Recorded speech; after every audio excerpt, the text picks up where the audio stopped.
Stop crying. It's already gone." Those words shattered everything. My son Jacob stood in my Boston kitchen like he owned it, arms crossed, completely unfazed by the devastation he'd just unleashed. I needed that money for my trip to Florence. I stared at him, my hands trembling over the sink. Victor's favorite mug slipped slightly in my grip. "You sold your father's Patek Philippe without asking me?" "Mom, seriously, move on. It's just a watch." Jacob's wife, Vanessa, glanced up from her phone. "Oh good, she's being rational now." Her voice dripped with practiced condescension. "Honestly, Eleanor, clinging to material things isn't healthy. Victor wouldn't want you trapped in the past." Don't tell me what Victor would want, I thought, biting my tongue.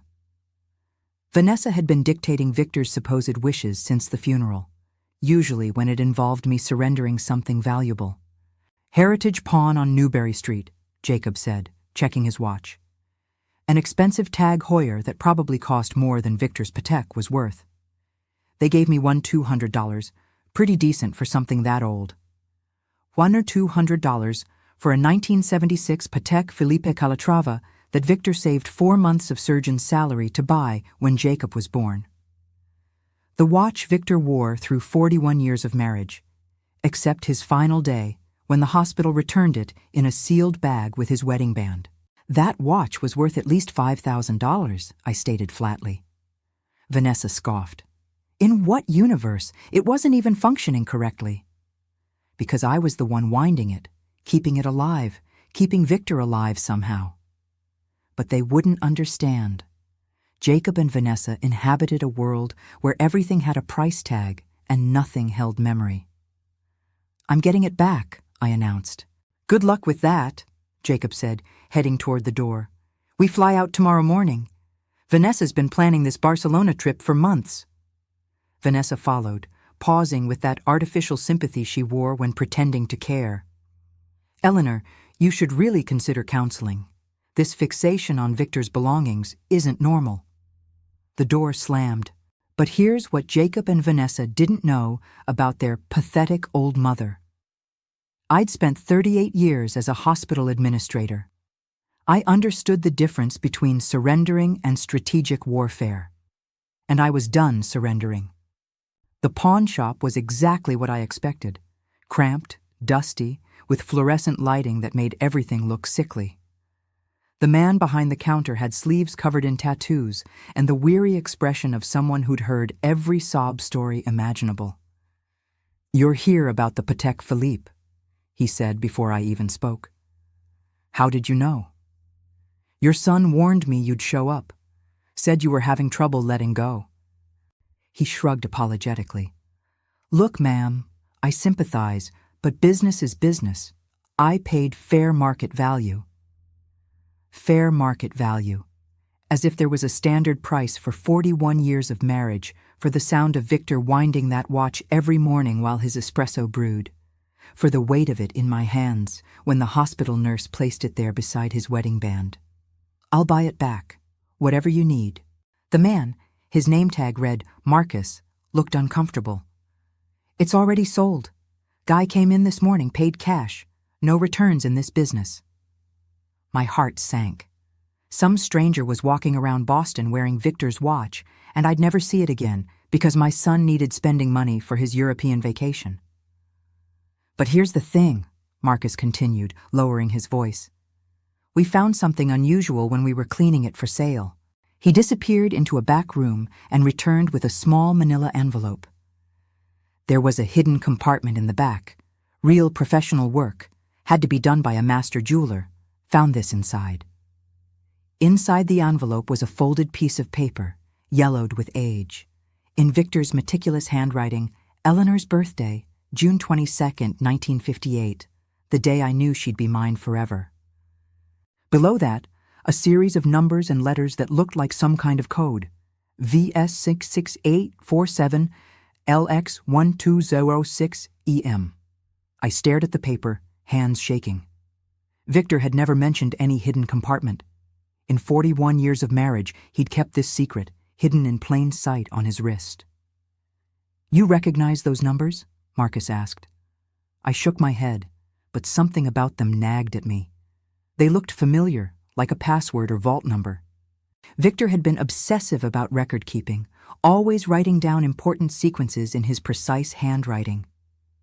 The guy who bought the watch, I said suddenly. What did he look like? Marcus's expression shifted, became guarded. Why? Because my husband hid this for a reason, and I think whoever bought that watch might know more than they should. Ma'am, I really can't. Please. I leaned forward, letting Marcus see the grief still raw after 7 months. That watch is all I have left of him. I'm not asking you to break laws. I just need to know if the buyer seemed aware of the compartment. Marcus was quiet for a long moment, studying my face. Finally, he sighed. He didn't say much, but when I mentioned we'd found something inside, he got real interested, asked if we'd opened it, wanted to know what was in there. A chill ran down my spine. Did he give a name? Paid cash. No paperwork required for purchases. Marcus paused. But he did ask specifically about watches that came in recently. Said he collected vintage timepieces, seemed to know exactly what he was looking for. Someone had been searching for Victor's watch specifically. But why? And how did they know about the hidden compartment?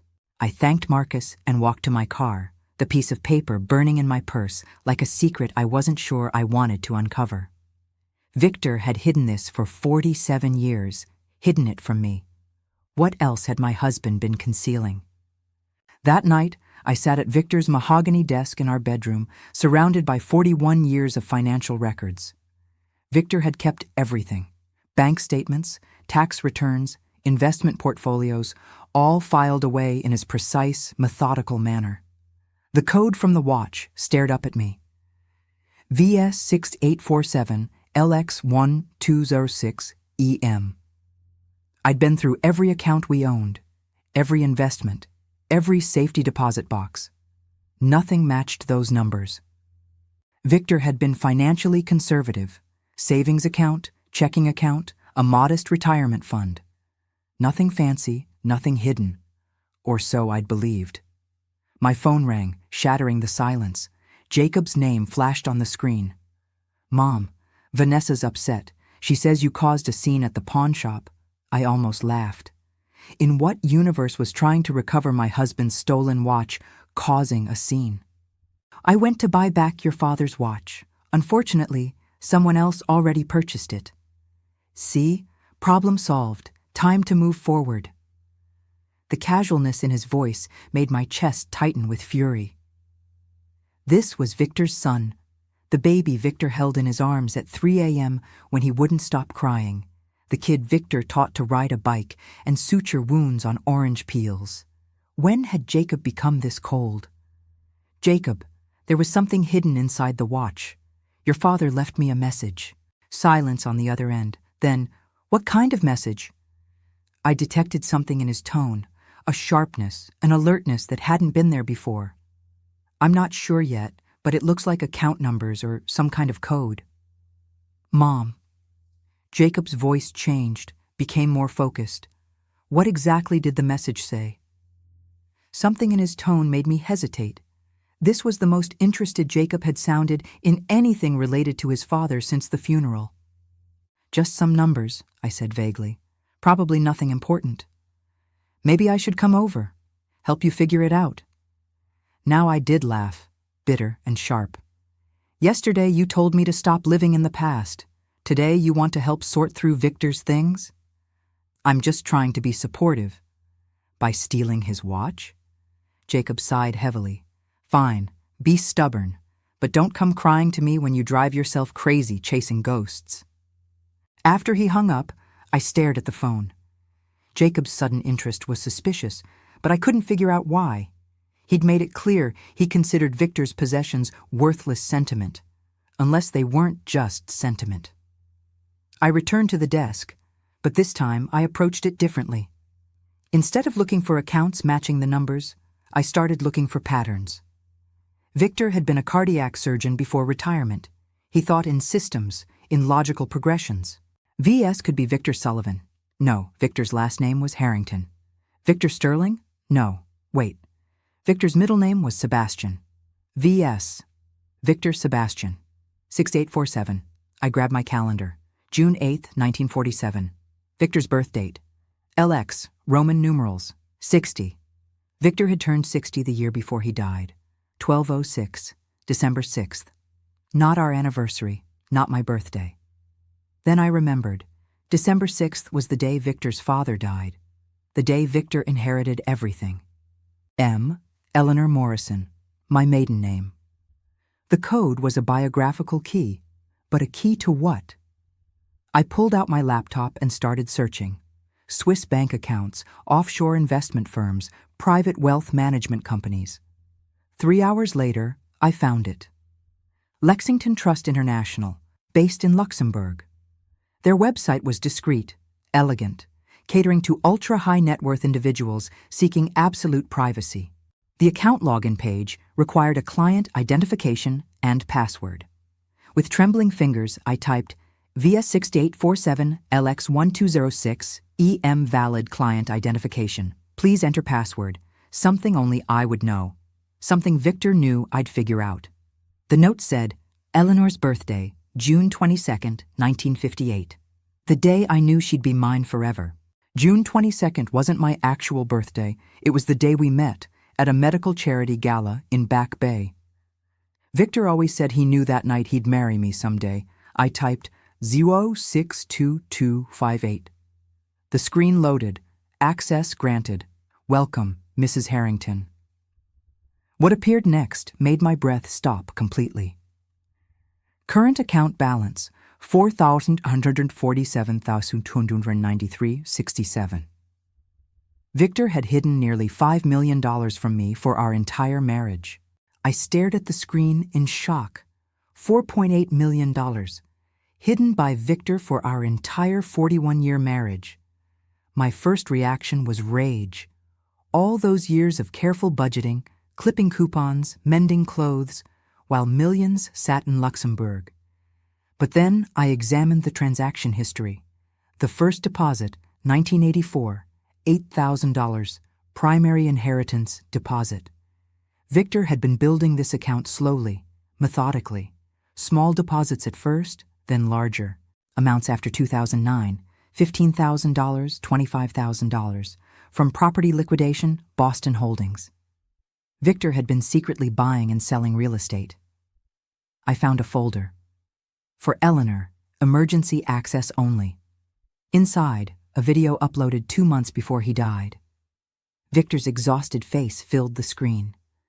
Eleanor, if you're watching this, I'm gone. And something's gone terribly wrong. He explained the money came from his father, hidden since 1983, Depression-era protection for future generations. He'd invested it carefully for 40 years as emergency insurance. Then, Victor revealed the devastating truth. If you're seeing this, it means Jacob has already made his move. 6 months ago, I discovered our son has been planning something. The evidence suggests Jacob is in serious financial trouble and researching ways to access our assets. Victor's voice cracked. I've been liquidating properties, converting everything to liquid assets you can access instantly. Whatever Jacob is planning, this money will keep you safe. The screen went black. Finally, I understood. Victor hadn't been hiding money from me. He'd been hiding it from Jacob. The next morning, I called my nephew Daniel in commercial real estate about Harrington Holdings, LLC. They've been very active, acquiring properties, cash transactions, moving fast, Daniel said. Give me an hour to find the owner. While waiting, I searched Victor's study. Behind medical journals, I found a folder marked insurance documents, but inside were property deeds, contracts, and a devastating letter from private investigator Thomas Chen, dated 8 months before Victor's death. Your son Jacob has accumulated $240,000 in gambling debts. He's secured fraudulent high-interest loans. He's contacted attorneys about inheritance law, contesting wills, and obtaining power of attorney over elderly parents. He's researching conservatorship proceedings to have you declared mentally incompetent. I believe your son is planning to gain control of your assets. Daniel called back. Harrington Holdings LLC is owned by Jacob Harrington. You're Jacob. Everything clicked. Victor had been systematically moving assets away from Jacob's reach. Jacob hadn't stolen the watch for vacation money. He was searching for Victor's hidden fortune.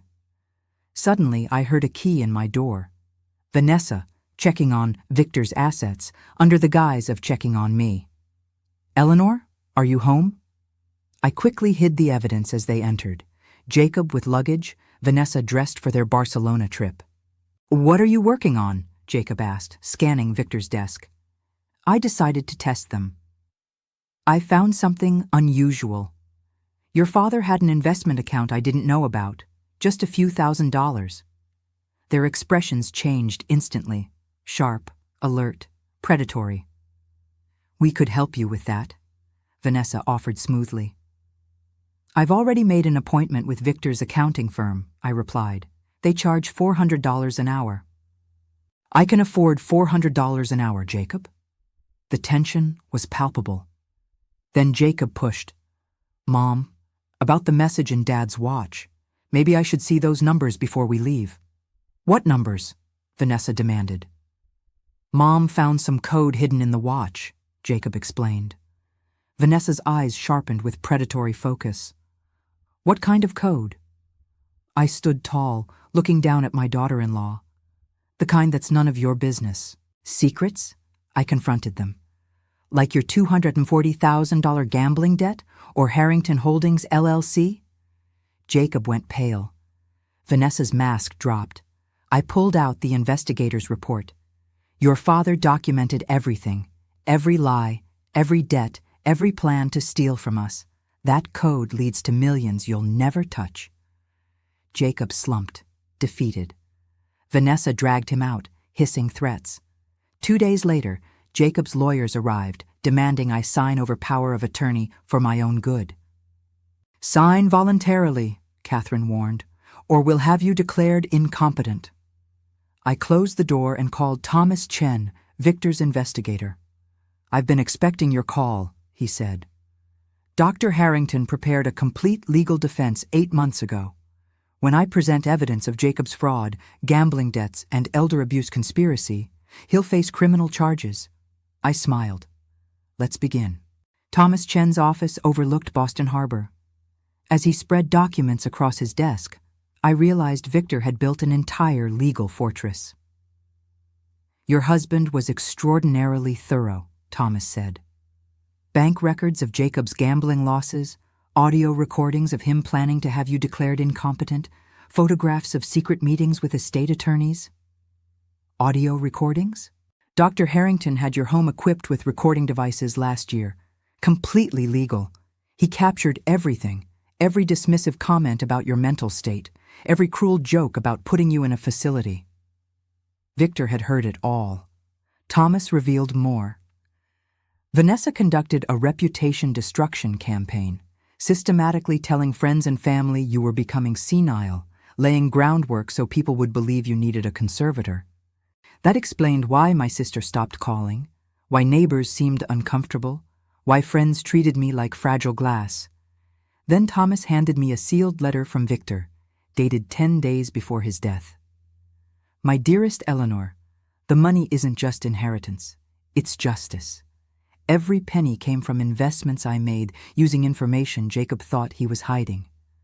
When he bragged about his insider deals at dinner, I was listening and taking notes. I invested in the same opportunities with my father's inheritance, money Jacob never knew existed. Every property he flipped, I bought 2 more. Every stock tip, I invested offshore. Jacob unknowingly funded his own downfall for 3 years.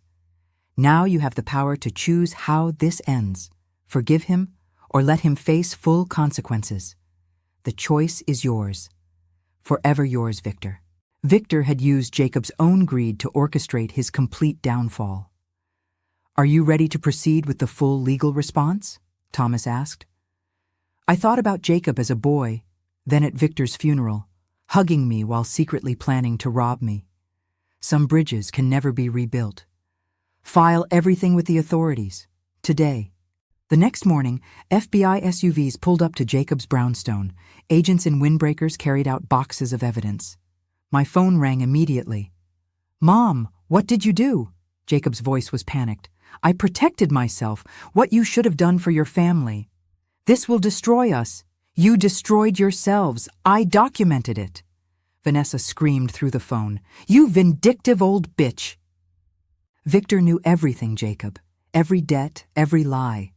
He spent his last year protecting me from his own son. He hired investigators, installed recording devices, captured every conversation about putting me in a nursing home. Jacob made a sound like a wounded animal. "The FBI is seizing your fraudulent business records. The IRS is auditing your hidden gambling income. The state attorney is investigating elder abuse and financial exploitation." "Mom, please. I never meant for it to go this far." "When did it start, Jacob? When did you decide I was worth more dead than alive?" Long silence. "Last Christmas," he whispered. "I saw paperwork about Dad's accounts. I thought if you both died, everything would be mine. I just wanted what I thought was rightfully mine." The brutal honesty was cleaner than months of manipulation. "You were wrong. Victor protected everything from you. How much did he hide?" "Enough to ensure I never depend on family who sees me as a burden." I hung up and watched FBI agents escort Jacob and Vanessa to separate vehicles. Vanessa screamed at agents, demanding lawyers. Jacob just looked broken. 3 weeks later, Richard Torres appeared, a retired federal marshal holding Victor's watch. "Dr. Harrington hired me 15 years ago. The watch had a tracking system." He opened a second hidden compartment, revealing a micro SD card with 18 months of recordings. Every conversation Jacob had plotting against me. Then Richard showed me Victor's final protocol. If Jacob challenges Eleanor's competency, all his debts, legal fees, and assets will be transferred to Boston Children's Hospital in his name. He'll inherit his own destruction and lose his medical license. Victor's last letter read, "The watch was a promise to protect you forever. Now live fully, without fear." 6 months later, I stood at Boston Children's Hospital as they unveiled the Victor Sebastian Harrington Memorial Cardiac Wing. Jacob got 3 years prison, Vanessa got 2. At 71, I was finally free. Harbor Townhouse, charities, volunteering, reconnected with friends. My doorbell rang. Sophie, Jacob's daughter, stood there. "Grandma Eleanor, I'm so sorry about what Dad did." I saw Victor's integrity in her face. "Come in, darling. Let's talk." Over dinner, Sophie shared her guilt about her father's crimes. "I keep thinking I should visit him in prison, but I'm so angry." "Anger is normal, but Jacob is still your father. How can you not hate him?" "Because hate would mean he still has power over me. I choose peace," Sophie cried. "I missed you so much. Vanessa told everyone you were confused, that you didn't want to see us. I believed her." Looking at Victor's photo, Sophie said, "Grandpa looked so tired. He was carrying so much weight, protecting you from his own son." The greatest love stories aren't about romance. They're about protection, about fighting battles you don't even know you're facing. Dad threw it all away for money he didn't need. He made his choices. Now he lives with the consequences. That night, Thomas Chen called. "Jacob's attorneys want a meeting. He'll plead guilty to everything in exchange for leniency, but he wants to apologize to you in person before sentencing." What do you think? It's probably manipulation.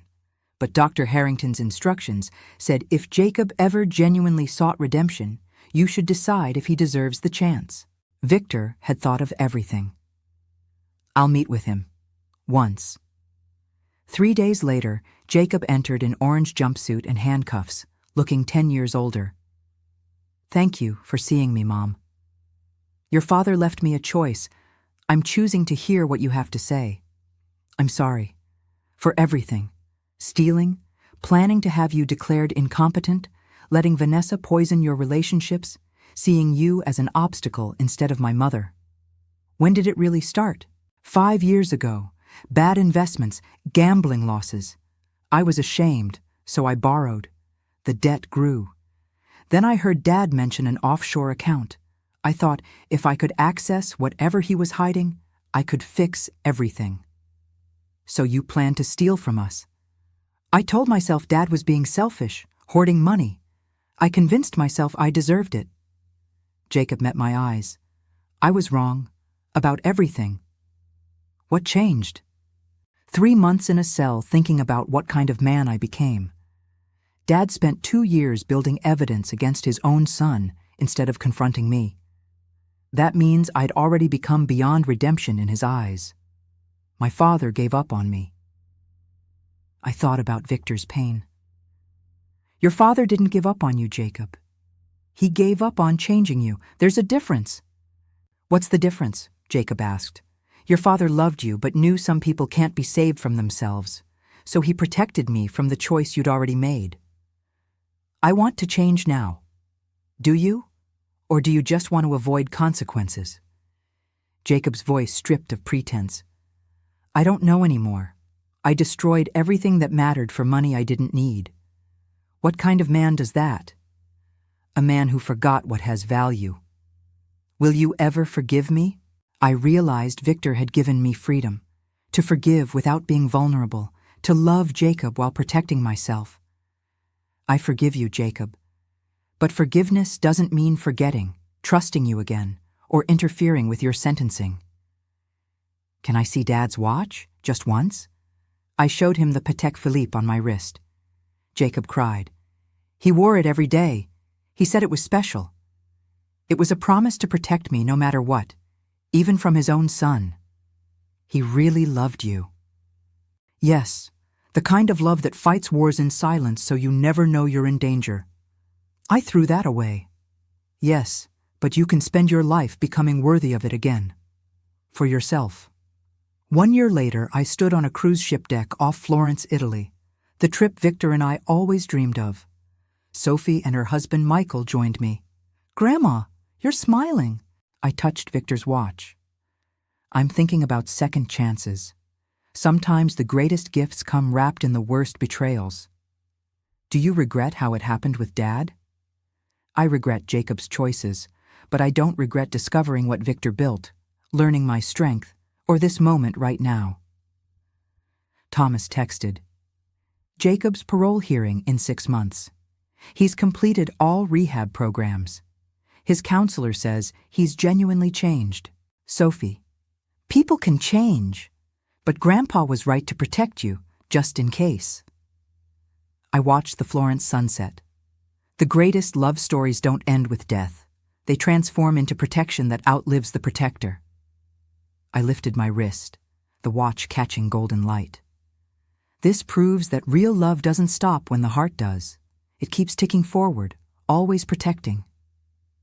Sophie hugged me. Grandpa Victor really was extraordinary. Yes, he was. Victor was still watching over me, just as he'd promised. A cardiac surgeon who understood the heart's greatest function wasn't pumping blood. It was protecting the people we love, even after our hearts stop beating. The end.